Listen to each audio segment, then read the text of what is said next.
Hi, everyone, and welcome to Val Talks Pets, the forum for pet parents and enthusiasts alike. Having been in the pet industry for over 10 years now, I'm going to share with you issues and questions that arise as I work with pet parents on a day-to-day basis. I am not a veterinarian, but I do have certifications in canine, feline, small animal, fish and herptile, and avian health and nutrition from the University of California, Davis Extension.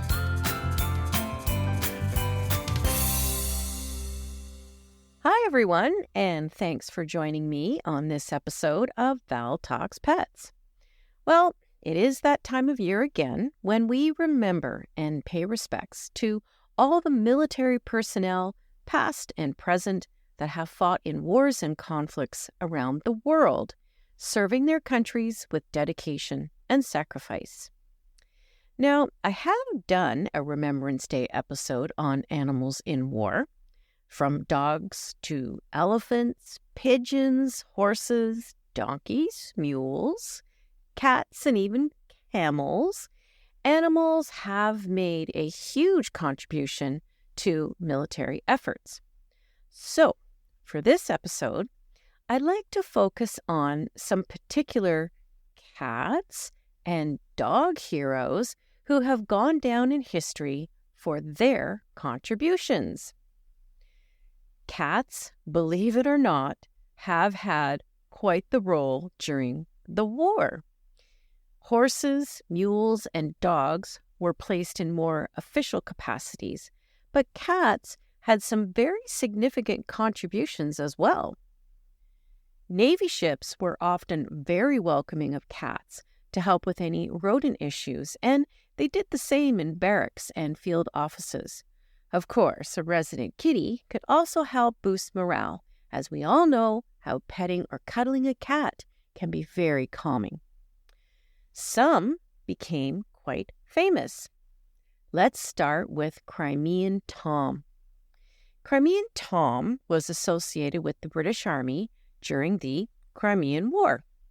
According to Wikipedia, during the Crimean War, British and French forces captured Sevastopol from the Russians on September 9, 1855, after almost a year-long siege. Lieutenant William Gare of the 6th Dragoon Guards, who was seconded to the Field Train Department as a deputy assistant commissary, led patrols to search the cellars of buildings for supplies. Gare noticed a cat covered in dust and grime that was sitting on top of a pile of rubbish between two injured people. The cat, unperturbed by the surrounding commotion, allowed himself to be picked up by Gare. The cat, estimated to have been 8 years old when found, had survived within the city throughout the siege. Gare took the cat back to the quarters, where he lived and ate with a group of British officers who initially named him Tom and then Crimean Tom. The occupying armies were struggling to find supplies, especially food, in a city much deprived by the year-long siege. It is said that the officers noticed how fat Tom was getting and realized he must have been feeding off a good supply of mice nearby. Knowing that the mice themselves had been feeding off hidden Russian supplies, they followed Tom to an area cut off by the rubble. Here, they found a storeroom with food supplies that helped save British and French soldiers from starvation. Tom later led the officers to several smaller caches of supplies near the city docks. After the war ended, Gare brought Tom back to England to keep as a pet, but the cat died on December 31st, 1856. Our next war kitty has quite a folklore or folk tale, shall we say, following his exploits, enough so that just as I was researching this kitty, I also heard Aaron Mahnke talk about him on an episode of Lore. This is the story of Unsinkable Sam. Unsinkable Sam was what we would call a tuxedo cat. The black and white cat has gone down in history as the cat that survived 3 World War II shipwrecks. According to allthisinteresting.com, for 5 years, Sam escorted U.S. Navy men bound for combat in the Atlantic during World War II. To preface Sam's story, we have to know that the Nazis' Navy launched the battleship Bismarck in 1939. By 1941, the Bismarck had reached the northern part of the Atlantic Ocean in an attempt to sabotage the naval envoys carrying supplies between Canada and the UK. Sam was actually aboard the Bismarck. The British Royal Navy engaged the Bismarck on May 27, 1941, and a 3-day battle ensued.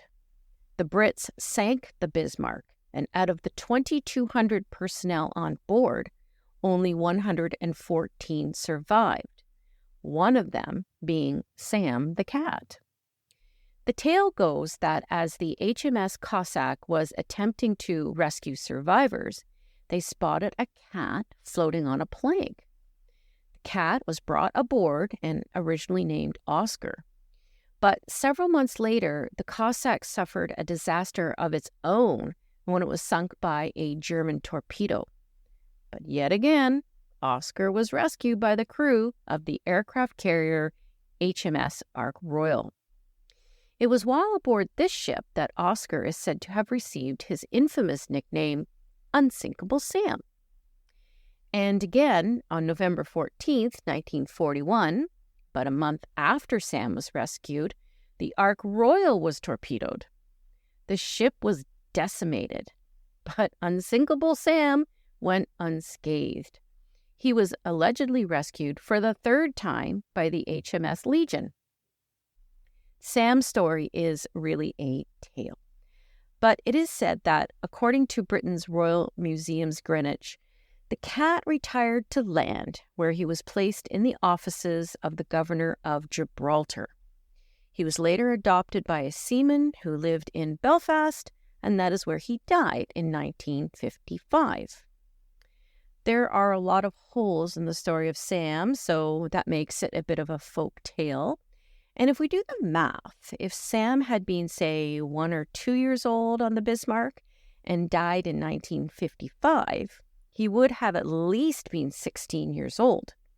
Now, this is by no means out of the plausible, but that would have been quite a senior cat in those days, and given his history, making it to at least 16 and possibly older, that is a feat.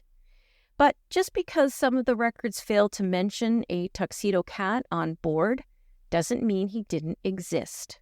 I prefer to believe. I believe that Unsinkable Sam was a hero who survived, giving lots of sailors support with his tenacious personality. Our next kitty is Puli. Puli was actually short for Princess Papuli. According to the Cat's Meow Rescue, Puli was a large domestic short-haired cat born July 4th, 1944, in the Naval Yard at Pearl Harbor. She was brought on board the USS Fremont, an attack transport that was ultimately involved in battle at the Marianas, the Palau Group in the Philippines, and Iwo Jima. It was said that when the battle station alarm went off, she would race to the mailroom and curl up in a sack. Puli did well, avoiding any drama until the ship was heading home to San Francisco. Some of the sailors considered throwing her overboard for fear they would be quarantined because of her. But those who loved the kitty placed a round-the-clock guard in her room for 3 days until the ship docked, without incident. Following the war, Puli lived a long, happy life and earned 3 service ribbons and 4 battle stars. There was a mention of Puli on her 15th birthday and a photo of her wearing her uniform, which of course she still fit into. She looked so cute in her uniform, complete with the navy bib at the back of her collar. Our last cat of war is Simon. Simon was also a tuxedo cat and had a book written about him called Able Sea Cat Simon, written by Lynn Barrett Lee. According to Wikipedia, Simon lived from 1947 to 1949, not very long, but he made an impact while serving on the Royal Navy sloop of war HMS Amethyst. In 1949, during the Yangtze incident, he received the PDSA Dickin Medal, PDSA standing for People's Dispensary for Sick Animals, after surviving injuries from an artillery shell, raising morale, and killing off a rat infestation during his service. Simon was found wandering the dockyards of Hong Kong in March 1948 by 17-year-old ordinary seaman George Hickenbottom, a member of the crew of the British frigate HMS Amethyst. Simon was smuggled aboard, but eventually became the frigate's lucky mascot, catching rats and sleeping in the captain's cab. The Amethyst traveled up the Yangtze River to replace a duty ship in Nanjing. Halfway through, the Amethyst became embroiled with a Chinese PLA field gun battery when it opened fire on the frigate. Because Simon was often in the captain's cabin, he was seriously injured when a round tore through the captain's cabin. As Wikipedia says, the badly wounded cat crawled on deck and was rushed to the medical bay, where the ship's surviving medical staff cleaned his burns and removed 4 pieces of shrapnel. The medical staff didn't think Simon would survive, but he did, and returned to his duties. The former captain of the Amethyst had died of his wounds after the attack, and unfortunately the new captain, Lieutenant Commander John Kierans, was not really a fan of Simon. But Simon went back to work with vigor, removing rats that had overrun the ship. After the Yangtze incident, Simon became quite the celebrity. He was presented with the Animal Victoria Cross and the Dickin Medal. He was also awarded a Blue Cross and the fanciful rank of Able Sea Cat. When the Amethyst returned to the UK, Simon, despite his celebrity and awards, was subject to quarantine regulations and was immediately sent to an animal center in Surrey. While in quarantine, Simon contracted a virus and, despite the attention of medical staff, died on November 28, 1949, from a complication of the viral infection caused by his war wounds. Hundreds, including the entire crew of the HMS Amethyst, attended his funeral at the PDSA Ilford Animal Cemetery in East London. His gravestone reads, "In memory of Simon, who served on the HMS Amethyst from May 1948 to November 1949. Awarded the Dickens Medal in August 1949. Died November 28, 1949. Throughout the Yangtze incident, his behavior was of the highest order. Simon made such an impact in his short life as a war hero, and to finish out Cats in War is a list of those brave kitties that served. Aussie, RMS Niagara. Blackie, HMS Prince of Wales. Camouflage, U.S. Coast Guard. Chiblee, HMS Hermione. Emmy, RMS Empress of Ireland. Felix, Mayflower II. Halifax, the Roger Henry. Jenny, the Titanic. Kiddo, Airship America. Mrs. Clippy, the Endurance. Peebles, HMS Western Isles. Tittles, Royal Navy Aircraft Carrier, HMS Argus, and Togo, HMS Dreadnought, to name a few. All right, let's have a look now at some of the dogs that have become heroes. Starting with Rags was a terrier mix that served as the U.S. 1st Infantry Division's dog mascot during World War I. Rags was originally adopted from France by Private James Donovan. Donovan, according to Wikipedia, was seriously wounded and gassed. dying after returning to a military hospital at Fort Sheridan in Chicago. Rags was adopted by the family of Major Raymond W. Hardenberg in 1920.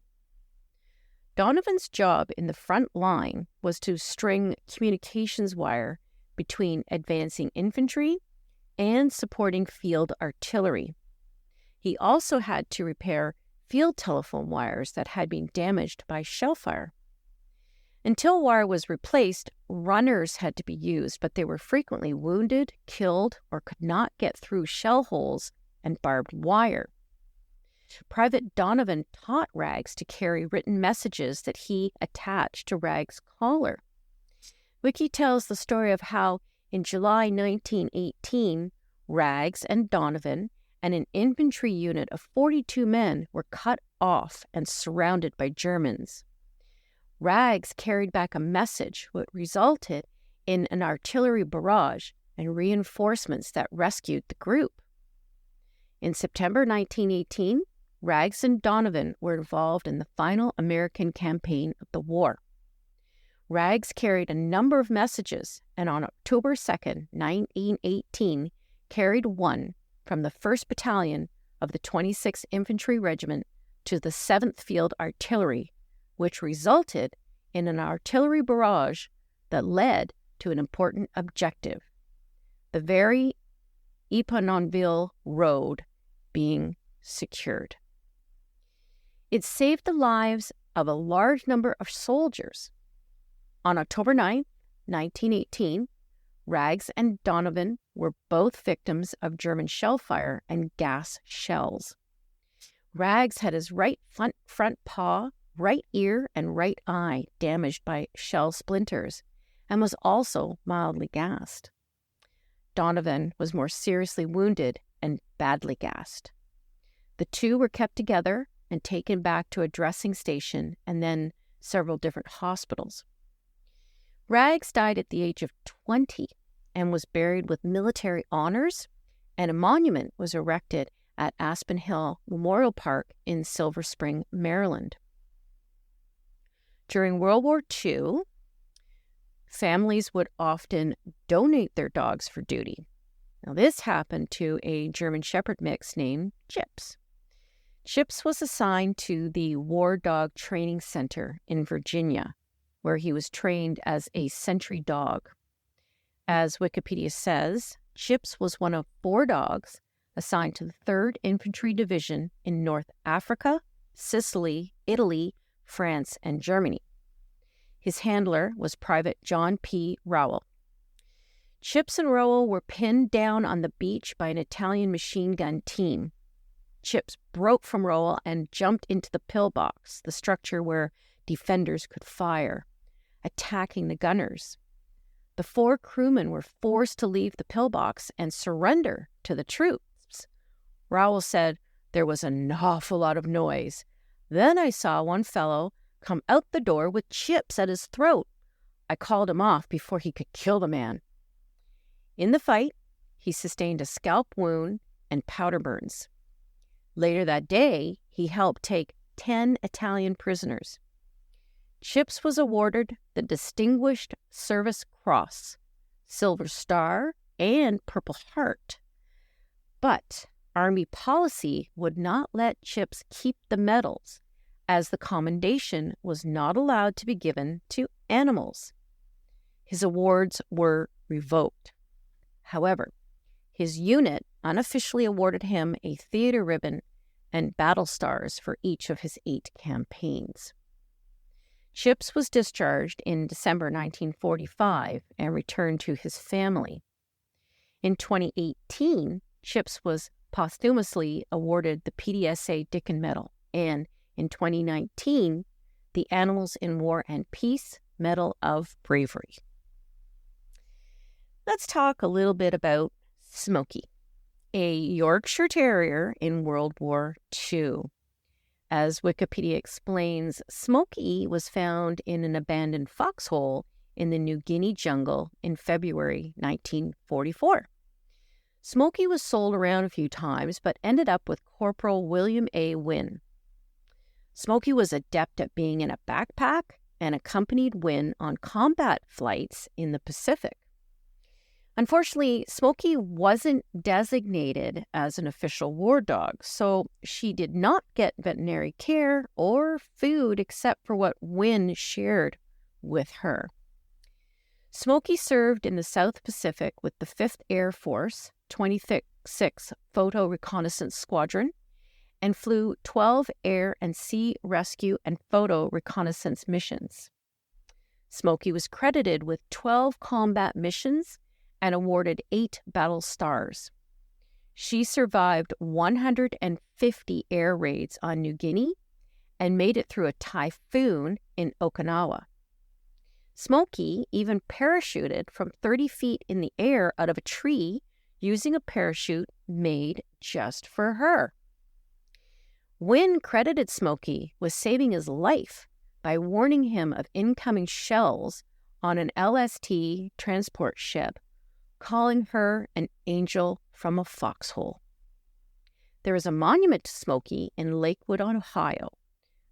Well, little Smokey, despite not receiving the designation officially, was definitely a dog of war. Let's talk a little bit about Lex. Lex was a German Shepherd stationed in the Military Police Department at Marine Corps Logistics Base, Albany. Lex and his handler, Corporal Dustin J. Lee, were deployed in 2006 as an explosive detection and patrol team for 3rd Reconnaissance Battalion, then part of Regimental Combat Team 6 in Iraq. While at a forward operating base, they were hit by a 73mm SPG-9 rocket attack. Lee was mortally wounded, while Lex sustained shrapnel wounds. Despite his own wounds, Lex refused to leave Lee and had to be dragged away for corpsmen and other medics to attempt treatment. Lex did recover and was returned to duty. However, Corporal Lee's family petitioned to adopt Lex, and after much petition and media campaign, the Lee family was eventually allowed to adopt Lex. Lex died on March 25, 2012, and was the recipient of an honorary Purple Heart. Now, very similar to Lex, Nemo, also a German Shepherd, served in the Vietnam War as a sentry dog. During an attack on their airbase, Nemo alerted his handler, Airman Robert Thronberg, to hidden Viet Cong. Nemo and Thronberg killed 2 VCs. Like Lex, only in this case the handler survived, Thronberg was wounded during the attack, and Nemo, crawling across Thronberg's body, guarded his handler against any who dared to come near him until medical help could arrive. Okay, so I saved the last spot for Sergeant Stubby. Stubby has been called the most decorated war dog of World War I. From 4 books to an animated film, Stubby is one of the most memorable war dogs. Stubby was the only dog to be nominated and promoted to sergeant through combat. Stubby was often described as an American Bull Terrier or Boston Terrier mix. Stubby was found wandering the grounds of the Yale University campus in New Haven, Connecticut in July 1917, while members of the 102nd Infantry were training. One of the soldiers, Corporal James Robert Conroy, took a shine to the wandering dog. When Conroy had to ship out, he smuggled Stubby on board the troop ship. Conroy hid Stubby when they were getting off the ship in France, but eventually the commanding officer discovered Stubby. Conroy had been teaching Stubby to salute, which he did to the commanding officer, and he was then allowed to stay. As Stubby's history explains, he served with the 102nd Infantry Regiment in the trenches in France for 18 months and participated in 4 offenses and 17 battles. He entered combat on February 5th, 1918 at Chemin des Dames, north of Soissons, and was under constant fire day and night for over a month. In April 19, during a raid to take Chespret, Stubby was wounded in the foreleg by retreating Germans throwing hand grenades. He was sent to the rear for convalescence, and as he had done on the front, improved morale. When he recovered from his wounds, Stubby returned to the trenches. In his first year of battle, Stubby was injured by mustard gas. After he recovered, he returned with a specially designed gas mask to protect him. He thus learned to warn his unit of mustard gas attacks, locate wounded soldiers in no man's land, and since he could hear the whine of incoming artillery shells before humans, became very adept at alerting his unit when to duck for cover. He was solely responsible for capturing a German spy in the Argonne, leading to their unit's commander nominating Stubby for the rank of sergeant. The women of the town of Château-Thierry made Stubby a chamois coat upon which his many medals were pinned. At the end of the war, Stubby and Robert Conroy returned home.